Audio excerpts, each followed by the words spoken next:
আমিরে জামাতের যে বক্তব্যটা তুললেন, উনি বুজুর্গ মানুষ, মুরব্বী লোক, উনি কি আর মিথ্যা বলতে পারেন? আমি তো আর বলতে পারি না যে না উনি মিথ্যা কথা বলছেন। হ্যাঁ, আমি বলতে এটা পারলাম, কারণ উনি মুরব্বী লোক, এই কথা বললে আমার শোভা পায় না। হ্যাঁ, কারণ এটা ঐতিহাসিক একটা ডকুমেন্টও আছে। 47 সালে ওনারা কিন্তু এই যে আপনার দেশভাগ যেটার বিরুদ্ধে ছিল না, মওদুদি সাহেব তখন বিরুদ্ধে ছিলেন, ফলে সেই দিক থেকে তারা ভারতের পক্ষে ছিল যেহেতু ঐতিহাসিকভাবে। এখন যদি উনার যে বক্তব্য আপনি উদ্ধৃত করলেন যে ওনারা ভারত বিরোধী একটা অপপ্রচার, একটা বাজে ধারণা দেওয়ার চেষ্টা করা হচ্ছে, এটার মধ্যে সত্যতা আছে, উনি তো আর মিথ্যা বলতে পারেন না যেহেতু। কিন্তু আমি অন্য দিক থেকে দেখি, যদি আপনার এই বিষয়টা এখন দেখেন, এখানে ভারত বিরোধিতা একটা কার্ডে পরিণত হয়েছে, এটা একটা ফ্যানাটিক পর্যায়ে চলে গেছে। হ্যাঁ, এখন এখানে ভারত বিরোধিতার কথা বলে সবচেয়ে বেশি ভারতীয় পারপাস সার্ভের রাজনীতি করা হচ্ছে, এটা আমরা দেখতে পাচ্ছি। ফলে এখানে তাহলে প্রকৃত ভারত বিরোধিতা কি আমাদের দরকার নেই? অবশ্যই দরকার আছে। ভারত আমাদের পরীক্ষিত শত্রু রাষ্ট্র, এটা কে না জানে। কিন্তু তাই বলে আপনি কি আপনার রাষ্ট্রকে পরিচালনা করবেন না? আপনি কি ভারতের সাথে প্রতিদিন মারামারি করবেন? আপনি কি ভারতের সাথে সম্পর্ক এভাবে রেখে দিবেন? তা না, আমরা পারসেপশনটা চেঞ্জ। ভারত তো অলরেডি ভারতের পররাষ্ট্রনীতি এখানে 5 তারিখের মধ্যে দিয়ে পরাজিত হয়েছে। তো এখনো যদি আপনি আগের ফ্রেমে, মানে হাসিনার ফ্রেমে ভারতকে রেখে দেন, তাহলে তো আমরা যে নতুন বাংলাদেশ পুনর্গঠনের কথা বলি, সেখানে তো বাংলাদেশের নতুন জিও পলিটিক্যাল বাস্তবতাও নির্মাণ করতে হবে। আগের জিও পলিটিক্যাল বাস্তবতা থেকে গেলে আমার হবে না। এবং আমাদের যে একটা বাজে কথা শেখানো হয়েছে, বন্ধু রাষ্ট্র, নো, রাষ্ট্র কথাটার সাথে, এটা আমি ছোটবেলা থেকে আর্গুমেন্ট দিতেছি যে রাষ্ট্র তৈরি হয় এনিমি পারসেপশনের উপরে, নট ফ্রেন্ড পারসেপশনের উপরে।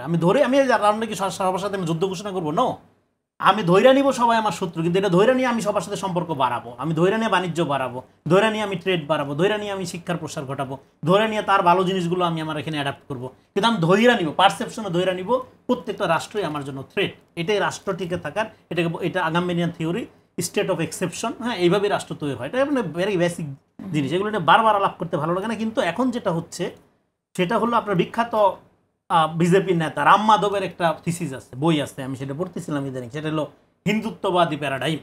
আপনি যদি হিন্দুত্ববাদ যে এই যে মোদির যে জয় জয়কার, এটা কিন্তু একটা পপুলার ফেনোমেনা আকারে আসছে। মোদি কিন্তু ভোট চুরি করে আসেনি হাসিনার মতো, পপুলার ফেনোমেনা আকারে আসছে। তার মানে কি, এই যে কনসেন্ট ম্যানুফ্যাকচারিং করেও অনেক সময় আপনি আল্ট্রা ফ্যাসিজমকে সমাজে তৈরি করতে পারেন। তো ফলে এখন এই যে হিন্দুত্ববাদী প্যারাডাইম, সেই প্যারাডাইম আপনি যদি বুঝে থাকেন, রাম মাধবদের আরএসএস এর প্রকল্প, বিজেপির প্রকল্প, এখানে আমাদের একটা আল্ট্রা ফ্যাসিজম লাগে। জামাতকে যারা রাইট উইং বলে, আমি তাদের সাথে দ্বিমত করব এবং তর্ক করব। জামাতকে আপনি রাইট উইং বলতে পারেন না। কি বলবো তাহলে? Ultra fascist.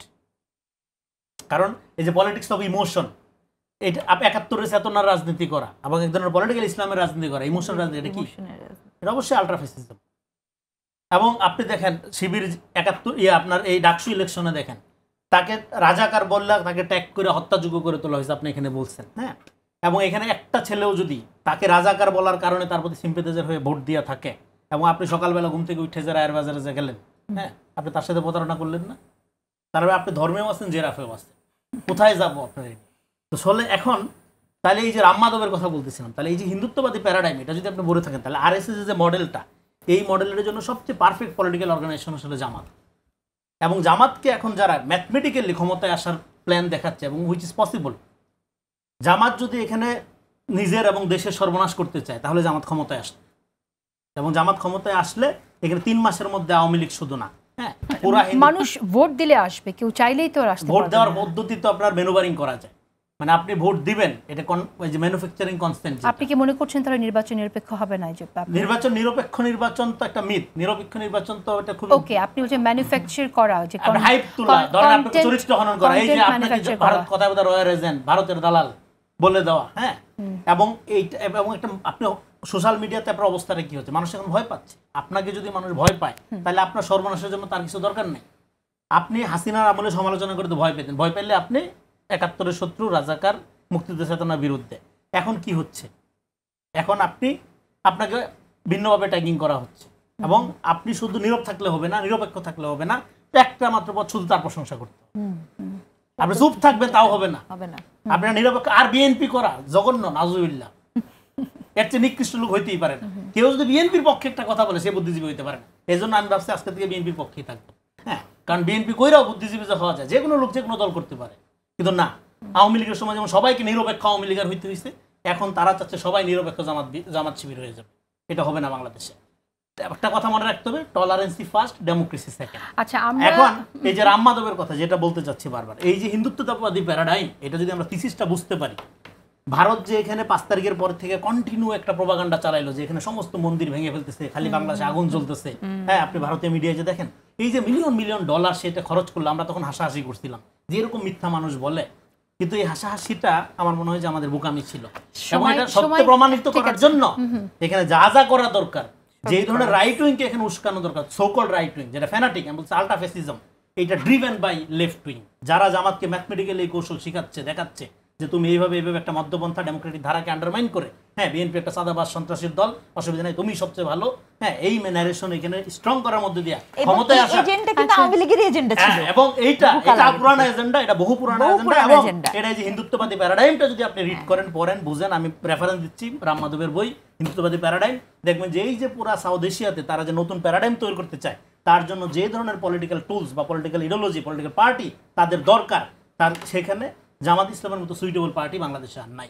সেটা জামাত যদি গিলা থাকে, আমি মনে করবো যে এটা জামাতের ব্যাপারে আমার যে প্রথম ক্রিটিক যেটা দিয়ে শুরু করছিলাম গালি খাওয়া, সেটা হলো জামাত হলো প্রো এস্টাবলিশমেন্ট এবং এন্টি ন্যাশন পলিটিক্স করে। 47, 71, 86, 96, 2008 রেকর্ড আছে তার এন্টি ন্যাশন পলিটিক্স করার। ফলে এখন যদি সে এন্টি ন্যাশন পলিটিক্স করে, অবাক হওয়ার কিছু থাকবে না। সেক্ষেত্রে আমাদের দায়িত্ব হবে, এখানে আমরা যেটা লিবারাল ডেমোক্রেটিক ধারাকে লিবারাল বইরা সব কিছু সহ্য করতেছি, হয়তো আমরা আর বেশি দিন সহ্য করতে পারবো না। আমাদের এই ডেমোক্রেসিকে এখানে রিয়েলি একটা ভ্যালু বেস নাগরিক ভিত্তিক রাষ্ট্র কায়েম করার জন্য আমাদের পজিশনটাকে জামাত যেরকম চেঞ্জ করতেছে, সে পলিটিক্যাল ইসলাম থেকে পোস্ট ইসলামিজমের দিকে যাচ্ছে, মানে সেকুলারাইজিং অফ ইসলামের দিকে যাচ্ছে। এই লম্বা আলোচনা ভাঙে করতে পারলে ভালো হইতো, জাস্ট টাচ করে যাচ্ছে।